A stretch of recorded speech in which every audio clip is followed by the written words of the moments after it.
اشفاق احمد رحمہ اللہ ماشاءاللہ بہت بڑے ادیب گزرے، وہ کہتے ہیں کہ کبھی بھی کسی انسان کی طرف سے اپنی ناقدری پر نہ کڑنا، کبھی بھی کسی انسان کی طرف سے اپنی ناقدری پر نہ کڑنا، کیونکہ قدر و قیمت کا تعین ہمیشہ وقت کرتا ہے اور درجات اوپر متعین ہوتے ہیں.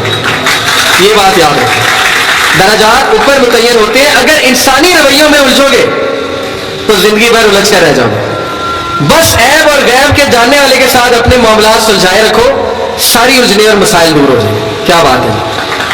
لوگوں کے رویوں میں مت الجھیں، اللہ پہ توکل رکھیں، اس کے ساتھ معاملات سلجھائیں، یقین کریں اس کے ساتھ معاملات سلجھائیں.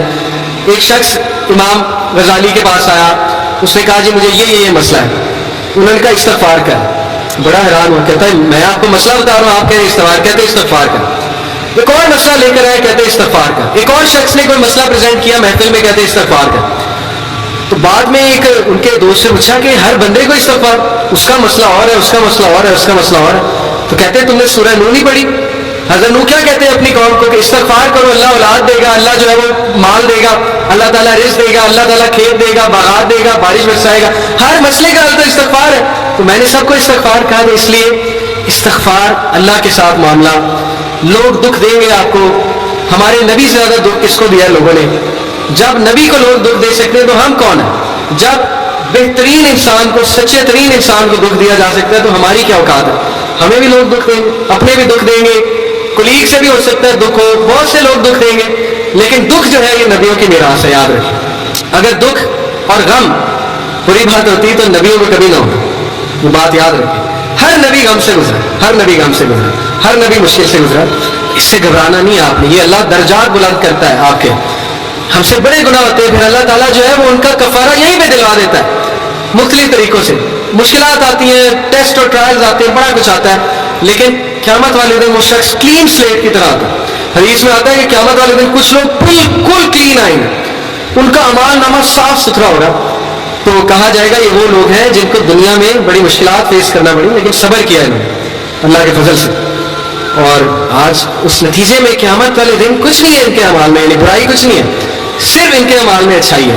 یہ مشکلات کا وبشر الصابرین، بے شک اللہ سبحانہ و تعالیٰ صبر کرنے والوں کو بشارت دیتا ہے اور کہتا ہے کہ سلوٹ تمہیں لگے گا فرشتوں سے، اور اللہ تعالیٰ تمہیں سلام پیش کرتا ہے. اور قرآن میں صبر کا جو لفظ ہے یہ 100 بار تقریباً آیا. صبر کا لفظ جو ہے قرآن میں 100 بار آیا. اور جنتیوں کی سب سے بڑی خوبی صبر ہے کہ یہ صبر کرتے تھے، غم پہ صبر، برے رویوں پہ صبر. صبر کا مطلب ہے برداشت کر جاتے تھے، لڑائی نہیں کی، بلا وجہ پھٹے نہیں کیے، صبر کر گئے، پی گئے. غصے کو پی جانے والی بہت پسند ہے، اللہ سبحانہ تعالیٰ کو بہت پسند ہے. اور آخری جو چیز میں آپ کو دینا چاہتا ہوں، یہ حدیث جب آپ کو کوئی مسئلہ ہے نا اس کو انشاءاللہ اپنے سامنے رکھنا ہے. بائی دا وے یہ ریکارڈ بھی ہو رہی ہے. عمر بن العاص ایک بہت ہی جید صحابی گزرے ہیں، مصر کے گورنر ہیں، حضرت عمر کے دور میں مصر کے گورنر تھے. تو عمر بن العاص سے ایک صحابی کہتا ہے، جب وہ گورنر ہے رسول اللہ صلی اللہ علیہ وسلم کی ظاہر ہے اس دنیا سے پردہ فرمانے کے بعد عمر بن العاص جب گورنر بنے حضرت عمر کے دور میں، تو عمر بن العاص سے ایک صحابی نے کہا کہ میں نے نبی صلی اللہ علیہ وسلم سے سنا ہے کہ رومی قیامت کے نزدیک غلبہ پا جائیں گے. اور آج ایسے رومی سے مراد یہ کرسچن ہے، تو آج آپ دیکھیں یورپینس کافی غلبہ پا گئے. تو عمر بن العاص مسکرائے، انہوں نے کہا کہ مجھے سمجھ ہے کیوں پا جائیں گے. تو بڑا حیران ہوئے، کہتے کیوں؟ کہتے میں نے ان پہ حکومت کی ہے، میں آپ کو ان کی 5 باتیں بتاتا ہوں، میں آپ کو ان کی 5 خصوصیات بتاتا ہوں جس کی وجہ سے غلبہ پا جائیں گے. یہ ان کا ویو ہے عمر بن العاص کا کہ دیٹس وائی یہ لوگ غلبہ پا جائیں گے قیامت والے دن. انہوں نے کہا کیا ان میں 5 خصوصیات ہیں؟ آپ نے حکومت کی ہے ان پہ. پہلی خصوصیت کہ جب ان پہ کوئی مشکل آتی ہے نا ایک دم گھبراتے ہیں لیکن محاسبہ کر لیتے ہیں مشکل آئی کیوں. کوستے نہیں رہتے قسمت کو، آئے میں مر گیا، آئے میں لٹ گیا، میری قسمت برباد ہوگی. نہیں، مشکل آئی گھبرائے، اس کے بعد بیٹھے سوچا آئی کیوں تھی، ہماری وجہ سے آئی تھی، کہیں میرا رویہ تو غلط نہیں ہے، کہیں میرے سے کوئی خطا تو نہیں ہوئی. کہیں سب سے پہلے کس کے بارے میں سوچنا ہے؟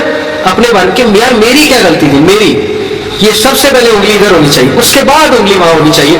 اچھا حالات میں تو نہیں کوئی مسئلہ، میری اسٹریٹجی تو کوئی غلط نہیں تھی، کہیں کسی کو میں نے غلط دوست تو نہیں بنا لیا، کہیں میں نے زندگی میں کوئی غلط رازدان تو نہیں بنا لیا، وغیرہ وغیرہ. سب سے پہلے انگلی اپنی طرف، اس کے بعد سوچنا ہے بائیں. تو سب سے پہلی کوالٹی کہ جب مشکل مصیبت آتی تو سوچتے کہ یار یہ آئی کیوں.